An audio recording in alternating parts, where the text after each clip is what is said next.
She cheated on me with the guy that I thought was her cousin. This occurred in 1998, give or take a year. I was approximately 22 years old at the time and had been dating this lady for about 1.5 years.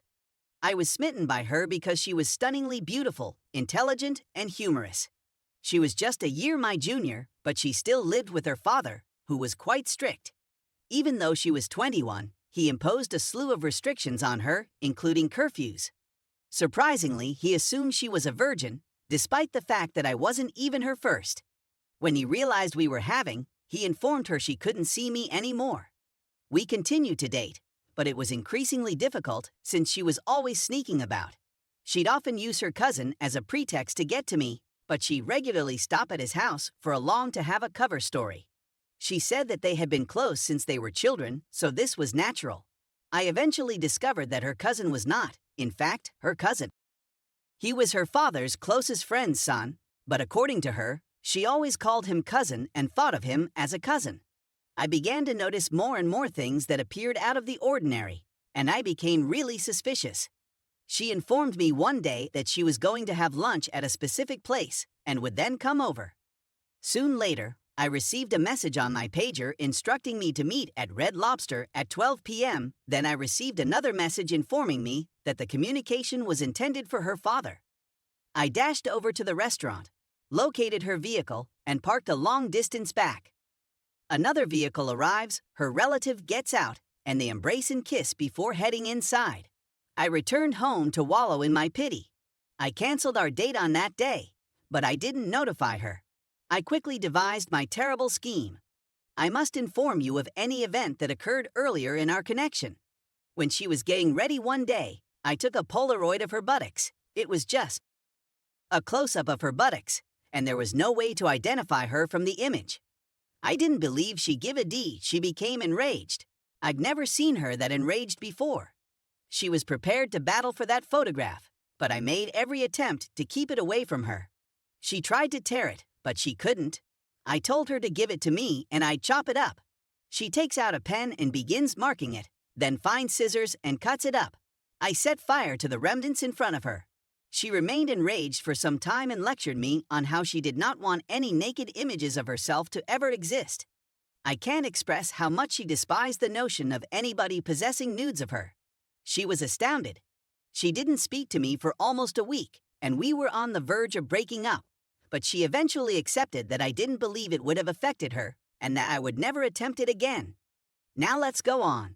I had my plan in place, and we had made preparations for her to come to my house. I shared a nice home with my closest buddy, yet I lived like a bachelor. My room featured just a bed, a computer table with a chair, a dresser, and an alarm clock on the floor next to my bed. I went to the kitchen and retrieved an additional chair to put at the foot of my bed. I went out and acquired another alarm clock, which I placed on the chair. I wanted it to seem blatantly out of place. We had after she came over. I maintained my calm and continued having 2-3 times each week for another 2 weeks or so. I made a point of trying various postures and keeping her tilted such that the alarm clock was gazing straight at her. I wanted to keep going, but I felt it was time to call it quits. On the final day, I disconnected the clock, placed it next to my computer, and moved the chair to a different room. I made sure she saw me, but I pretended to be cleaning up. Because I understood how cruel my plan was, I began to have second thoughts about it. I chose to wait a day, which grew into 2, and then I decided to call and confront her after approximately a week. I wasn't sure whether I was going to exact my vengeance or not. I called her and informed her I knew she was meeting her cousin. His name escapes me. She denied it, but I informed her that someone had told me they had seen them kissing. She eventually accepted it, but claimed it had just begun this week. I inquired, "How can you your cousin?" She said, "He's not my cousin." We dispute some more, and I tell her I've known her for a month. Then she attempted to blame me for not saying anything when she found out, and she made a pretty smart statement that I can't recall. I then informed her that there was one more thing she needed to know. Me. Do you recall the alarm clock that was sitting on the chair next to my bed? Yes, she says. Me. Have you ever pondered why it was there? Her. No. Not at all. Me. Remember how we did Dobby at the foot of the bed, cowgirl with you facing the foot, and so forth, the past few times we had? Her, what the heck are you talking about? Me. It was a spy camera, you filthy, disgusting cheating. I smashed the phone on the ground. For whatever reason, I dial from a pay phone. For the following few hours, my pager blew up. It didn't stop vibrating for 30 minutes after I switched it back on. My phone at home was inundated with voicemails.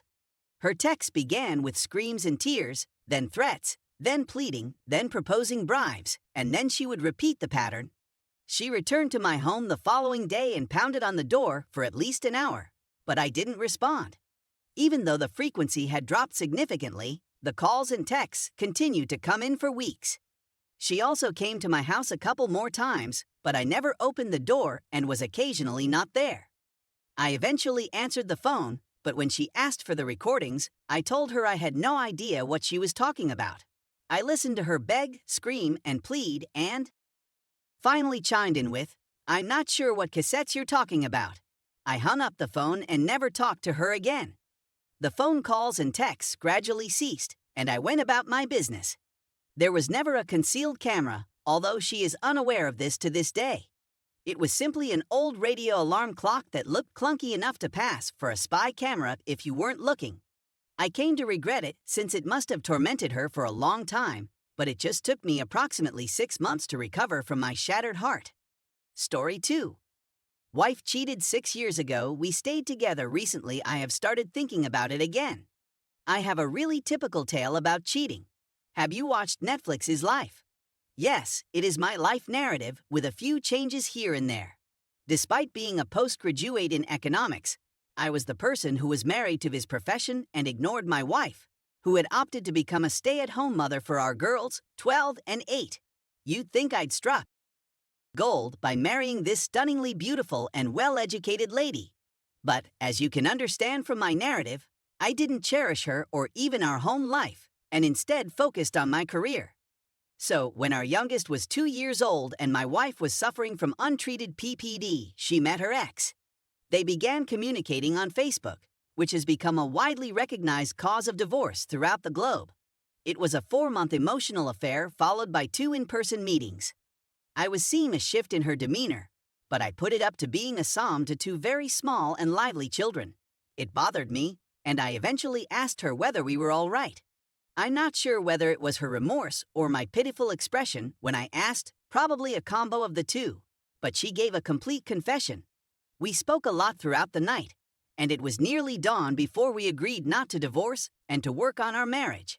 We went to individual and couples counseling, improved our communication, found some things to do together, and began dating. It was challenging at first, but I can honestly say that we are currently at our strongest as a couple in love. So, what's the point of this piece, you may ask? So, I ran into the person she cheated on me with at a wedding my wife and I were both attending. He really came over to say hello to us, but my wife ignored him and I could only stare at him in disdain. My wife saw that it must be tough for me and suggested that I leave early. So we left early, but that meeting happened a month ago, and I can't get it out of my head. It was the first time I met him following the event, so that may be one of the reasons. But I truly want to get him out of my head and go back to way I was before I met him.